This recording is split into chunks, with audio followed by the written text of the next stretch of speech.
Community events for when it comes to lead generation and personal branding are going to be super important, and especially when it comes to a farming perspective. If you're looking to kind of farm a community, be the dominant agent in the marketplace, you definitely want to get involved. You want to be the face of the community, get involved, get as visible as you possibly can. So that way, people are starting to associate your brand, your face with the community itself, and that's how you're going to dominate the community. So make sure to tune into this episode where we discuss how to dominate your community as a real estate agent. So I think face-to-face is super important for when it comes to the modern digital age.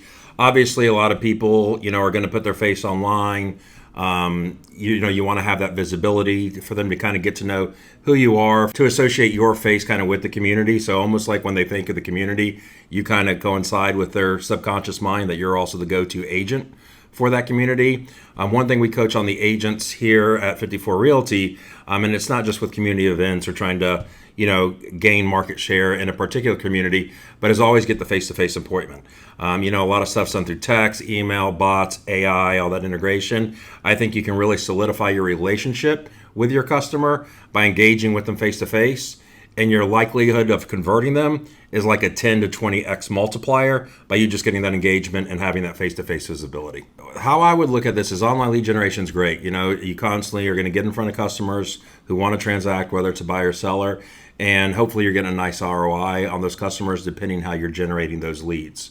Now, that's kind of going to be more of a short-term play. Your ultimate goal is to establish relationships and build your database. So once converting those leads, you always want to have long-term relationships with the clientele. So that way you're going to pick up multiple transactions down the road, whether they're looking to buy and sell again, or if they are referring you to friends, family, or somebody that they know that's looking to buy or sell because they've had such a pleasurable experience with you and now trust you as the go-to agent. Why you kind of want to take time and put in the sweat equity to building yourself and getting your name out there with the face-to-face is that's what really builds the business, not the lead generation. Lead generation, think about it as building food on the table now. It's going to be able to convert. You're going to either put in sweat equity or hard equity to convert leads. Usually your percentages and the percentage you're making, whether you're working on a split as a team, is going to be lower, or you're engaging in a cost of a lead generation. Then obviously you're going to have some of that cost for those leads that kind of goes into your bottom line. So you're not truly netting as much as you can per transaction. When you're building the relationships, that's more of the long-term play, what I call really establishing a foothold in the real estate community as well as the wealth builder. Yes, it's going to take work. Yes, it's going to be a longer-term play, but hopefully the goal is in the future that the percentage that you capture per transaction is significantly higher because of the hard work you've put in, because you're not having to spend money for leads. You have a trusted network now. They want to work with you, so it's just a matter of how many people can you stack in that database that trust you and want to work with you, that you've built up over this long-term play. That's really going to get you where you want to go as an agent and establish your career as the go-to agent in the marketplace, community, whatever it is that your goal is. Honestly, at the end of the day, like-minded people want to work with people that they like. You're going to kind of find that and work with leads. You're not going to click with everyone. Everyone's not going to click with you. So the online lead generation is great for when you're trying to transact, you're trying to engage with clientele, build your footprint kind of in the real estate community and get some traction in your career. But what's more important than really converting those leads is cultivating those leads and curating those leads once they transacted with you, so that way you can get those ongoing referrals where it's now what we call a sphere of influence, and they're giving you that friends and family member. But that is a long-term play. And unfortunately, a lot of agents kind of skip that step because you got to be more turtle-esque with that approach. You always talk about tortoise and the hare. At the end of the day, we know that the tortoise wins the race. Be more turtle-esque with that approach. That's kind of like building your brand, right? That's the turtle. It's going to take you longer, but at the end of the day, if you stick to it, if you are intentional with your actions and doing it, and you're consistent with doing it, then at the end of the day, you're going to win the race, but you can't skip those steps. If you're constantly just kind of in leads and grind mode, but you really don't curate those leads after they convert, you're always going to be kind of this hamster in a wheel mentality, and it's not really going to get you where you want to go. If your end goal is to kind of how to be most efficient as a real estate agent, how to be most profitable as a real estate agent, and then also build a database and a clientele that's like-minded, that wants to work with you and you want to work with them. So if we're talking about the three core benefits of community involvement, one's obviously going to be brand recognition, right? Getting involved with them, whether it's, if there's a community garage sale, just kind of, getting out there, getting face-to-face, belly-to-belly, whatever you want to refer to it as, and kind of meeting your potential clientele in the future.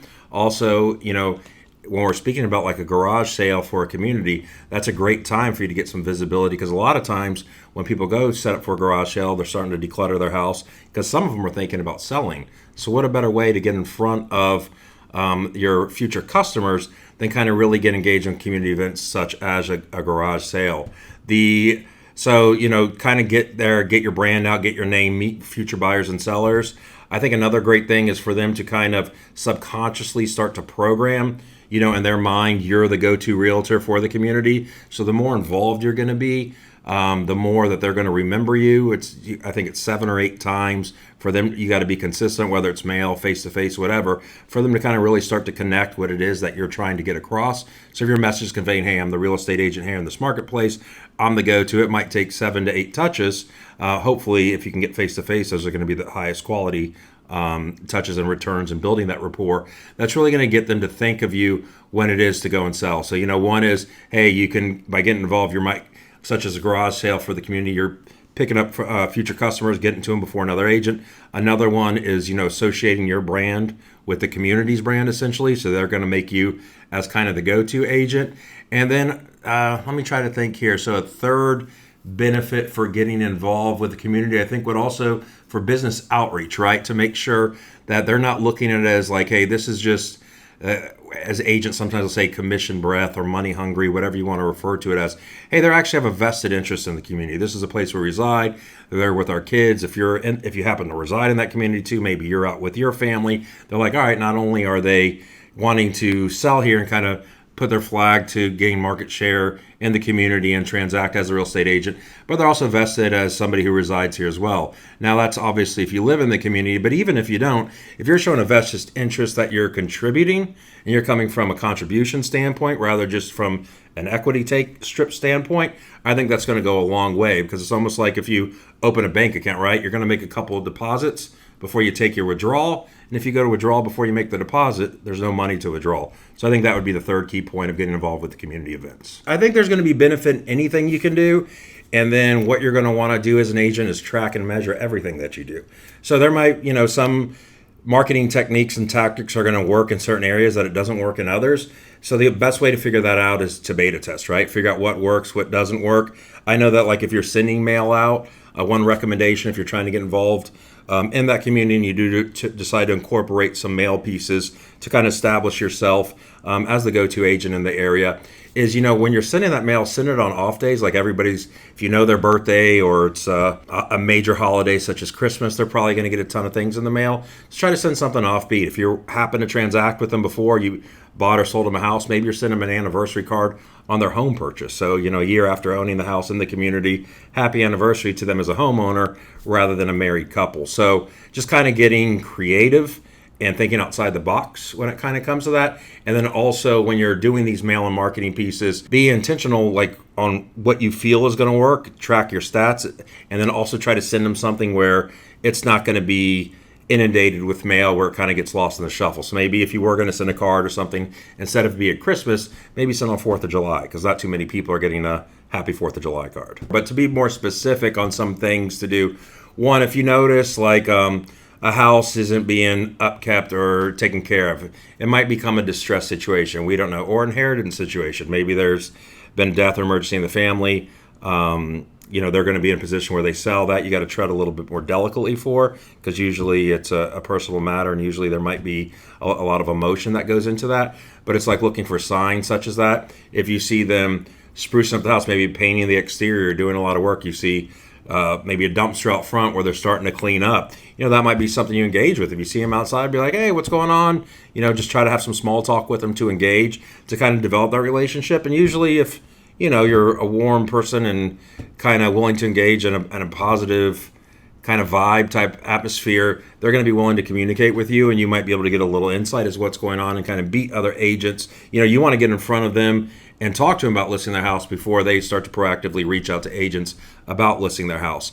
So that'd be another sign if you are in the community to notice kind of work going on or any signs that they might be looking to list. Other things would be like if you're going to mail, if somebody has substantial equity in the house, typically last time I pulled the stats, average homeowners move in and purchasing and selling every 7 years. So, if you're pulling a list, maybe it's 5 years of ownership to 10 years of ownership, you're kind of mailing those, and you're kind of having touch points on, hey, you might have this equity in this house, or do you know how the market's doing? Try to kind of create that curiosity, because maybe they haven't thought of it, but you're going to be the one that kind of provokes that thought to kind of get them off the fence and ready to start to get the wheels in motion to think about listing before somebody else kind of triggers that thought in their head, and then they reach out to somebody else. So it's also kind of looking at the data, understanding that, hey, most people are looking to do this every 7 years. So in that 5 to 10 year range, maybe I'm going to go send out mailers. If you know, and this is going to take a little bit more insight, right? But if you know, have a little bit more intimate knowledge of the community, if they're having like a milestone, right? Like another kid on the way, how many bedrooms does the house have? Are they going to be able to have an extra bedroom for the baby? Are they going to need to kind of upsize? Where if you as an agent, that's going to be 2 transactions. And it's just seeing a way that you might be able to become aware of that. That's going to be somebody who usually resides in that little enclave, usually though, who kind of has that intimate knowledge. But some of the visible, I think, signs that you can see, a lot of it's going to be distressed. I think that's where some people will door knock, somebody will do a door hanger. They'll go ahead and possibly solicit them by phone if they're able to get that contact information. Because if they're not upkeeping the house, especially in nicer communities, there's usually something going on. But just keep in mind that, a lot of times you want to tread delicately with that, because there's going to be a lot of emotion most likely involved for whatever the reason is. Right, so you just kind of want to anticipate the need. Obviously, everything's just going to be trial and error. The more you do it, the longer you do it, the better you're going to get at it. It's going to suck in the beginning. Embrace the suck. Just get out there, do it, and then figure out your own path, right? It's like you're not going to have an atlas or a roadmap. You're going to create it. And the best way to do it is just by failing forward, trying by experience, see what works, what doesn't. And then as people list, maybe you start looking at signs, drive by, hey, is there something I could have picked up on? I should have known this was coming to the market, or whatever those signs might be. And then you kind of start, the more pieces that you gather to this kind of mathematical equation, the quicker you're going to be able to put together the puzzle. Pitfalls, I think, especially communities, I think of myself, and then also a lot of the communities with like a no soliciting. Sometimes I think, there are a lot of people who do door knock and they're very successful in our markets here in the Florida area. It's not as advantageous as maybe California, where it's more common. But I would think, don't be too aggressive. But keep in mind that we're working on their timeline. They're not working on ours. So just because you need a sale doesn't mean that you have to have the mindset you have to find one in that community that day, because a lot of times you're going to come off a little pushy and edgy, and that's going to turn a lot of people off. So you might have been somebody that you're working with that might be on the cusp of starting to work with you, but now just by your aggressive approach, because you're needing to find a transaction, push them away with all that kind of, like we talked about, that turtle-esque work you did before in developing these relationships. So my main thing to avoid is aggressive. You want to be consistent, you want to be persistent, you want to constantly be working in that community, but you don't want to do it so often and frequent that people either, they unsubscribe from you almost. They can't, they can unsubscribe from a phone call or text. When you're kind of putting in this work, they kind of avoid you. They see you coming around the corner, they kind of go the other way, just because they're so tired of you talking and asking about the sale and things like that. Another thing to do to kind of help you avoid that is create better connections, stronger bonds with that clientele, find out a little about them and things outside of just buying and selling. So you do have something to talk to them about if you're kind of seeing the same people at these reoccurring events, other than just buying and selling the house. So that way they get to interact with you as the human, see, hey, this isn't just somebody out who wants to sell. They genuinely are interested in me or care about me, whatever it might be, and you have those higher level conversations. The easiest one for me is if you have a community garage sale. So I think when you kind of create the event and you do all these things, that's going to be a lot more legwork. I'd first just try to get some visibility, see if, get comfortable with it, see if it's going to be something you even want to do before you start investing in it. So just go to garage sales, kind of find out when that community garage sale is, make sure you have a bunch of your business cards, kind of talk to the seller, pretend to haggle over an item, have some small talk, and then, say, hey, what's the reason you're kind of selling all this stuff, and see if you can spark that conversation to kind of get the see if you can get any of them to kind of open up and let you know that they might be thinking about listing. At that point, you'd be like, oh, do you have an agent yet? And kind of take the conversation that route.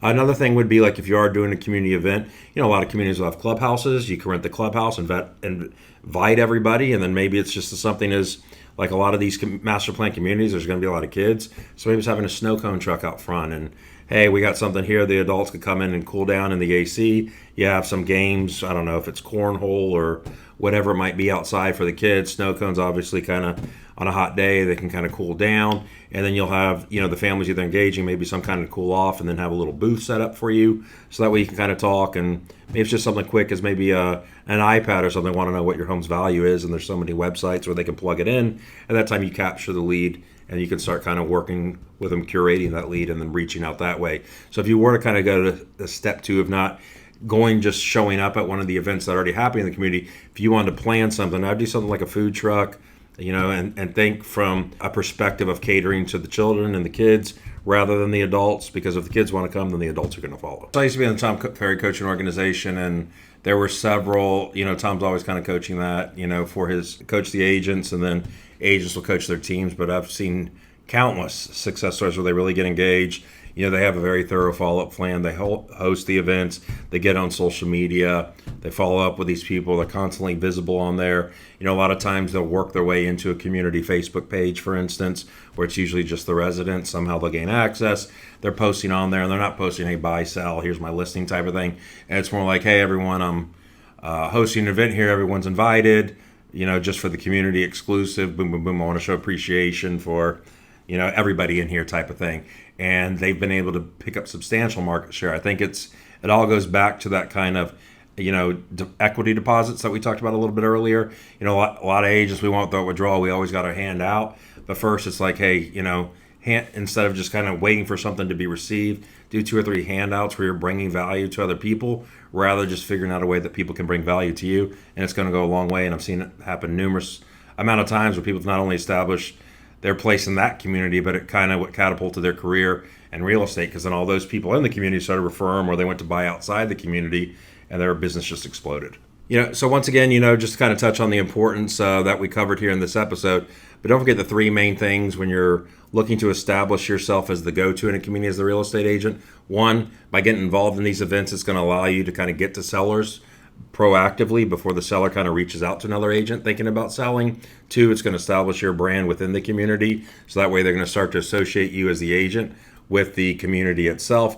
And the 3rd is it's going to allow you to kind of do those equity deposits that we've talked about a couple times on this episode already, where you're bringing more value to that clientele before you're asking for something in return. It's a lot better if you kind of give before you receive than just kind of going in and trying to get a sale right out the gate. So something I think I want to challenge everybody today after this episode is go ahead in the comment section and put down there either a strategy that you're thinking about implementing in a community, or better yet, if you've had one you've already implemented, share your results. Let us know how they favored, if you were successful, or if it's something that you're still working on and tweaking out that process. And don't forget to tune into our next episode. We're going to talk about the top 3 mindset shifts that drive sales in the right direction.